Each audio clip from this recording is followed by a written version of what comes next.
So hi guys, Adarsh here.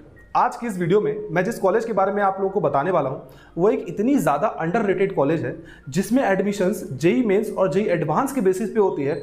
But फिर भी जितने बच्चे जेई मेंस और जेई एडवांस की एग्जामिनेशन लिखते हैं उनमें से तकरीबन 80 से 90% बच्चों को इस कॉलेज के बारे में इंफॉर्मेशन नहीं है। जबकि यहाँ पे स्लाइटली अगर आपकी रैंक थोड़ी सी पीछे भी है तब भी आप लोगों की एडमिशन्स वगैरह हो सकती है। और खास करके अगर आप कोर ब्रांचेज में एडमिशन लेना चाहते हैं, और CSIT तो है ही, लेकिन अगर आप कोर ब्रांचेज में इंटरेस्ट रखते हैं तो ये इंडिया में one of the best engineering colleges है फॉर कोर ब्रांचेज। तो आज की इस वीडियो में हम लोग RGIPT Amethi Rajiv Gandhi institute of petroleum technology जो कि अमेठी उत्तर प्रदेश में है, इसके बारे में हम लोग कंप्लीट डिटेल्स में बात करेंगे। अब इसके बारे में अगर आप लोगों को फॉर एग्जांपल अभी इसकी एप्लीकेशन डेट्स वगैरह भी खत्म नहीं हुई है, मैंने नीचे डिस्क्रिप्शन पे लिंक दिया है, वहां से जाके अगर आप चाहें तो अप्लाई कर सकते हैं। वहां पे मैंने आप लोगों को कटअप वगैरह भी दे दिया है, वहां से जाके आप लोग उन चीज़ों को भी देख सकते हैं।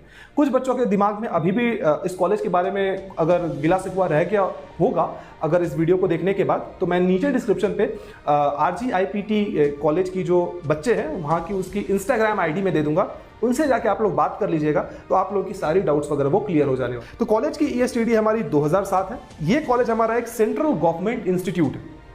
इस कॉलेज में जब ये कॉलेज फॉर्म की गई थी यार, तो यहाँ पे दो ब्रांचेस बेसिकली थे हमारे, केमिकल इंजीनियरिंग और पेट्रोलियम टेक्नोलॉजीज के लिए ये कॉलेज हमारा ओपन किया गया था 2007 में। बट जैसे टाइम बीती है यहाँ पे और भी नंबर ऑफ ब्रांचेस को यहाँ पे ऐड कर दिया गया है। तो अगर मैं इस कॉलेज की NIRF रैंकिंग की बात करूँ तो वो है हमारी 182। आप लोगों के दिमाग में ये आ रहा हो कि भैया जब ये कॉलेज हमारा जेई एडवांस और जेई मेंस के थ्रू एडमिशन्स लेते हैं तो इसकी NIRF रैंकिंग इतनी पीछे क्यों है? क्योंकि यार अभी पिछले 2-3 सालों के अंदर यहाँ पे नंबर ऑफ ब्रांचेस काफ़ी ज़्यादा इंक्रीज हुई है। अगर इसकी रैंकिंग अगर आप आज से 1 या 2 साल पहले अगर आप देखोगे तो इसकी रैंकिंग तकरीबन 130-140 हुआ करती थी, और अभी ये रैंकिंग थोड़ी सी नीचे गिर के 180 हो गई है। ये बस सिर्फ और सिर्फ इसलिए हुआ है क्योंकि यहाँ पे अभी नए ब्रांचेस वगैरह वो ऐड किए गए हैं। तो इस चीज़ के लिए आप लोगों को ज़्यादा टेंशन लेने की जरूरत नहीं है। ये कॉलेज हमारा उत्तर प्रदेश में है। अच्छा, अगर मैं इस कॉलेज में आप लोगों को एडमिशन की बात करूं तो पहले सिर्फ और सिर्फ इस कॉलेज में एडमिशन जो आप लोगों का होता था वो सिर्फ और सिर्फ जेई एडवांस के स्कोर के बेसिस पे होता था। बट पिछले साल से मतलब 2021 से इस कॉलेज में एडमिशन आप लोग जेई मेंस के बेसिस पे भी ले सकते हैं। तो फॉर एग्जांपल अगर आपकी 60 जेई एडवांस से अगर आप एडमिशन अगर आप चाहते हैं इस कॉलेज में, तो 60% अगर आपकी क्लास 12 में होगी और जेई एडवांस अगर आपने क्लियर किया है तो आप इस कॉलेज के लिए अप्लाई कर सकते हो।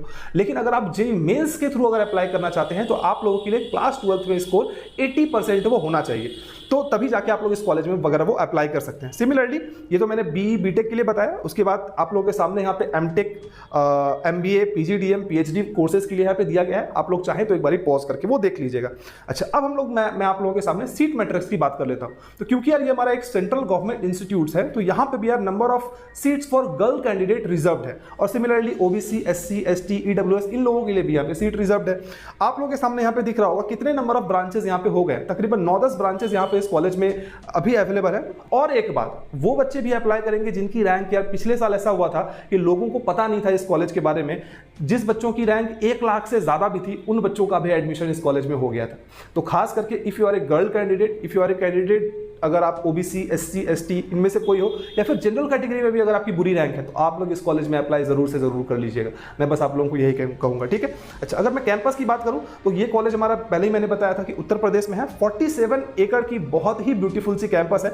अभी आप लोगों को शायद 47 एकड़ ये थोड़ी सी छोटी कैंपस लग रही होगी यार, लेकिन अगर आप यहाँ पे नंबर ऑफ स्टूडेंट्स की इनटेक देखेंगे तो नंबर ऑफ स्टूडेंट की इनटेक बहुत कम है। जैसे कि मैंने आप लोगों को बताया था कि टोटल सीट्स किसी में 50 है, किसी में 30 है, इस तरीके से सीटें हैं। तो तकरीबन 500, 600 या 700 बच्चे इसमें एक साल में इनटेक होते हैं। कुल मिला के अगर आप कॉलेज में देख लोगे तो मुश्किल से 4000-5000 बच्चे होंगे, और 4000-5000 बच्चों में 50 एकड़ की जो कैंपस है वो काफी बड़ी हो गई और बहुत ही लश ग्रीन और ब्यूटीफुल सी कैंपस है। और क्योंकि कॉलेज हमारा नया है तो सारी इंफ्रास्ट्रक्चर जो आप लोगों को मिलेंगी वो बहुत ही ब्यूटीफुल और बहुत ही वेल कंडीशन में आप लोगों को इंफ्रास्ट्रक्चर वगैरह वो मिलने वाली है, ठीक है। अच्छा, इसके बाद अगर मैं कोर्सेज की बात करूं तो यहाँ पे आप लोगों को केमिकल इंजीनियरिंग मिल जाएगा, कंप्यूटर साइंस एंड इंजीनियरिंग मिल जाएगी, इलेक्ट्रॉनिक्स इंजीनियरिंग, इलेक्ट्रिकल, साथ ही साथ IT, मैथमेटिक्स एंड कंप्यूटिंग, और बाकी सारे ब्रांचेस आप लोगों के सामने दिख रहे हैं। एक बार आप लोग पॉज करके देखिए। फॉर एग्जांपल अगर आप जनरल OBC या फिर EWS कैटेगरी से हो तो सबसे पहले जब आप लोग फॉर्म फिल करते हो और आप लोगों को एक बार सीट ब्लॉकिंग अमाउंट जो है वो 30,000 रुपये देना पड़ता है जब आप लोगों को सीट वो मिल जाता है।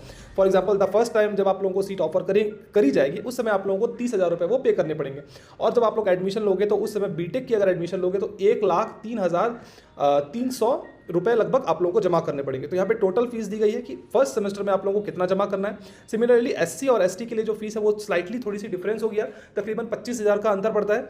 वहीं पे अब फर्स्ट सेमेस्टर के बाद अगर फॉर एग्जांपल सेकंड सेमेस्टर और थर्ड सेमेस्टर और फोर्थ सेमेस्टर, इन सारे सेमेस्टर की अगर बात करूं तो अगर आप बीटेक के स्टूडेंट हो तकरीबन आप लोगों को 1,18,000 के करीब लगने वाला है। अब यहाँ पे बीटेक और आईडीडी दोनों ही डिफरेंट कोर्सेज है यार, एक एमटेक कोर्स के बारे में बताया गया है और एक बीटेक कोर्स के बारे में बताया गया है। तो टोटल आप लोग लमसम मान सकते हो कि 9 से लेकर 10 लाख के बीच में आप लोगों को, अगर आप बीटेक की कोर्स करते हो तो आप लोगों को फीस पड़ने वाला है। अब स्कॉलरशिप्स इसके बाद मिलती है यार, फॉर एग्जांपल अगर आप कॉलेज में अच्छा परफॉर्म करते हो या फिर आपकी क्लास 12 के हिसाब से या फिर आपकी जेई एडवांस या जेई मेंस के हिसाब से जब आप लोग कॉलेज विजिट करोगे, एडमिशन लोगे, उस समय पे आप लोगों को पता चलेगा कि कितनी परसेंटेज ऑफ स्कॉलरशिप्स वगैरह आप लोगों को मिल जाते हैं अपार्ट फ्रॉम द फीस। जो फीस है वो तो ठीक है, इसके अलावा जो स्कॉलरशिप्स वगैरह है वो आप लोगों को कॉलेज में बताई जाएंगी। अगर मैं मेस की बात करूँ तो पर सेमेस्टर यार आप लोगों को 20,000 रुपये वो मेस के लिए देना पड़ता है, जो कि बहुत ही कम है अगर आप किसी प्राइवेट इंस्टीट्यूट्स वगैरह के हिसाब से अगर देखेंगे।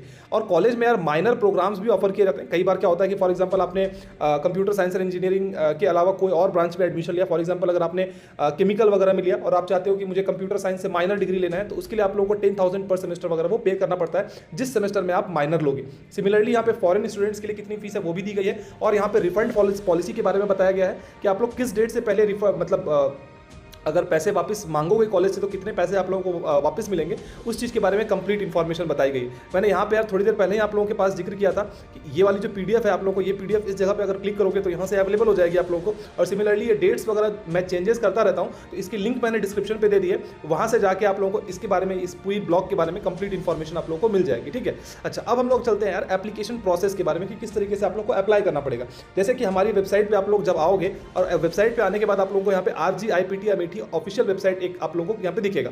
इसके ऊपर जब आप लोग क्लिक करोगे यार तो हम लोग RGIPT की जो ऑफिशियल वेबसाइट है यहाँ पे हम लोग पहुंच जाएंगे। और इस जगह से यार आप लोग जब एडमिशन लेना चाहेंगे तो एडमिशन जोन वगैरह पे जाके अब जिस चीज़ के लिए आप एडमिशन लेना चाहते हैं, फॉर एग्जांपल अगर आप बीटेक एंड आईडीडी कोर्सेज में एडमिशन लेना चाहते हैं तो इसके ऊपर क्लिक कर दीजिएगा। और यहाँ पे फिर आप लोगों के लिए पूरी संपूर्ण इन्फॉर्मेशन जो है यार वो यहाँ पे आ जाएगी कि कब कब डेट्स है, किस तरीके से आप लोग को अप्लाई करना है। फिर आप लोग जाके यहाँ पे अप्लाई ऑनलाइन के ऊपर क्लिक करना पड़ेगा, अंडर ग्रेजुएट कोर्स को चूज करना पड़ेगा।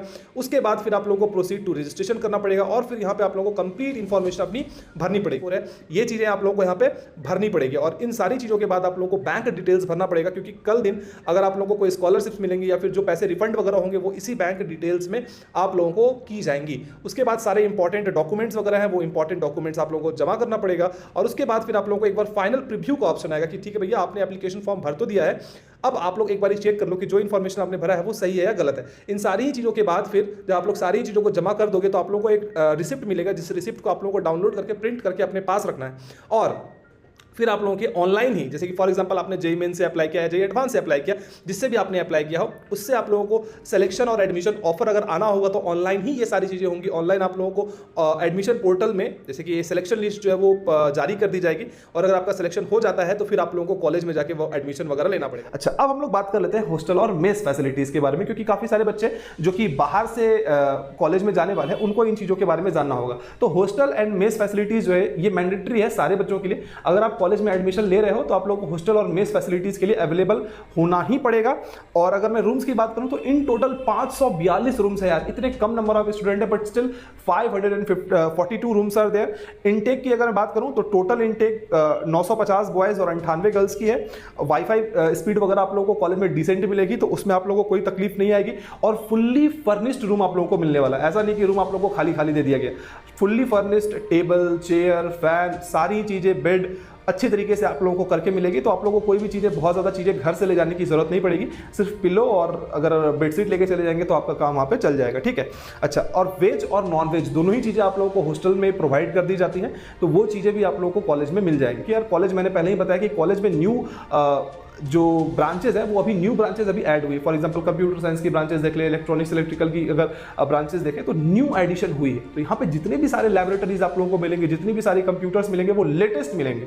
तो ये चीज़ आप लोगों के लिए एक बहुत ही पॉजिटिव होने वाला है। कॉलेज की लाइब्रेरी काफ़ी ज़्यादा बड़ी है, आप लोग चाहो तो वहाँ पे कोई भी कॉम्पिटिटिव एग्जामिनेशन वगैरह की तैयारी कर सकते हो बेझिझक जाके, कोई भी एक्स्ट्रा पैसा आप लोगों को इसके लिए देना नहीं पड़ेगा और फुल्ली एसी आप लोगों को लाइब्रेरी वगैरह वो मिलने वाली है। ठीक है, स्पोर्ट्स कॉम्प्लेक्स की बात करूँ तो सारे ही जितने स्पोर्ट्स फैसिलिटीज होते हैं यार, जो कि आप लोगों को किसी भी एनआईटी, किसी भी आईआईटीज वगैरह में मिलते हैं, वो सारे स्पोर्ट्स फैसिलिटीज यहाँ मिलेंगे। चाहे वो क्रिकेट ग्राउंड हो गया, चाहे वो हॉकी खेलना है आप लोगों को, बैडमिंटन खेलना है आप लोगों को। और एक चीज़ है यार, जैसे कि इंडोर और आउटडोर दोनों ही चीज़ें आप लोगों को अवेलेबल होती है। फॉर एग्जांपल अगर आप हॉस्टल के अंदर भी खेलना चाहो तो वो भी अवेलेबल है, और हॉस्टल के बाहर भी एक कॉम्प्लेक्स है जहाँ पे बहुत बड़ा ग्राउंड है, तो वहाँ पे भी जाके आप लोग स्पोर्ट्स का मजा ले सकते हो। ठीक है, और मैं जिम फैसिलिटीज वगैरह भी आप लोगों को यहाँ पे मिल जाती है। प्लेसमेंट यार, जैसे कि काफी सारे बच्चे ऐसा एक्सपेक्ट कर रहे हो कि भैया आप मुझे यहाँ पे कंप्यूटर साइंस की प्लेसमेंट बताओ, इलेक्ट्रॉनिक्स की प्लेसमेंट बताओ, लेकिन मैंने आप लोगों को थोड़ी देर पहले ही कहा था कि ये ब्रांचेस अभी अभी कुछ दिन पहले ही यहाँ पे इंट्रोड्यूस की गई है। तो 2024 में कंप्यूटर साइंस की पहली प्लेसमेंट होगी। तो अभी कंप्यूटर साइंस की डेटा मैं आप लोगों को नहीं बता सकता, लेकिन अगर आप इसकी NIRF रैंकिंग में जाके, NIRF डेटा जो सबमिट किया जाता है वहां पे जाके अगर आप इसकी मीडियन सैलरी देखोगे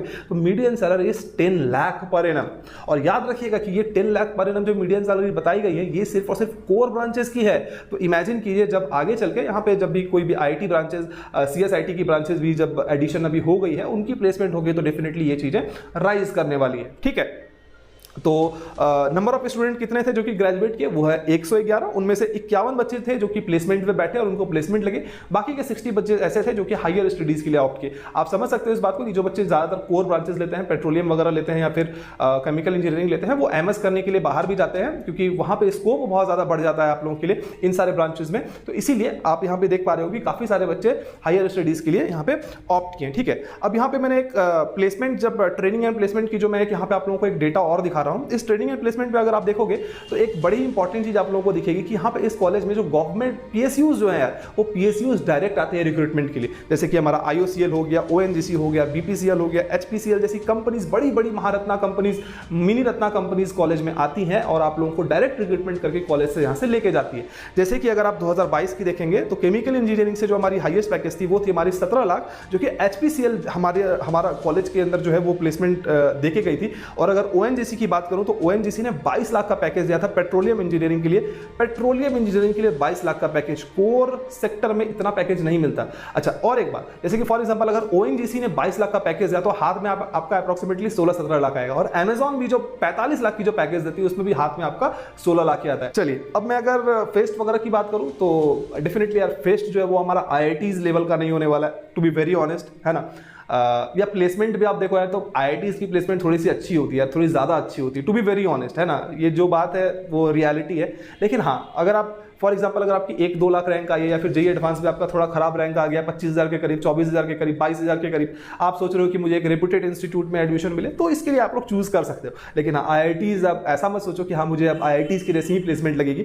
और कॉलेज इन टॉक्स है with big tech companies like Google, Amazon, उनके लिए, ताकि वो 2024 में कॉलेज के कैंपस में आए बच्चों को रिक्रूट करने के लिए। अब आती है नहीं आती वो बात की बात है, बट बात अभी फिलहाल चल रही है। अच्छा, अगर मैं फेस्ट और इवेंट्स की बात करूं तो जैसे कि मैंने पहले कहा कि IITs माफिक तो नहीं होती यार, बट एक है यहाँ पे जो काफी फेमस जो फेस्ट या इवेंट, यहाँ पे स्पोर्ट्स इवेंट्स और बाकी सारे कल्चरल इवेंट्स वगैरह भी होते हैं जिसको आप लोग अच्छे से एंजॉय वगैरह वो कर सकते हो। ठीक है, तो प्रोज और कॉन्स देखो, अगर आपकी JEE मेंस में अच्छी रैंक है या JEE एडवांस में अगर आपकी अच्छी रैंक है तो डेफिनेटली आप किसी IITs, किसी NIT के लिए आप लोग जा सकते हो। ठीक है, लेकिन अगर आपकी थोड़ी बहुत रैंक खराब है, आप किसी प्राइवेट कॉलेज में जाने वाले थे, तो उसके रिस्पेक्ट में मैं कहूंगा कि एक RGIPT, Rajiv Gandhi institute of petroleum technology, जो कि हमारा उत्तर प्रदेश में है, अमेठी में है, वहां पे आप लोग जाके आप लोग पढ़ाई कर सकते हो, है ना।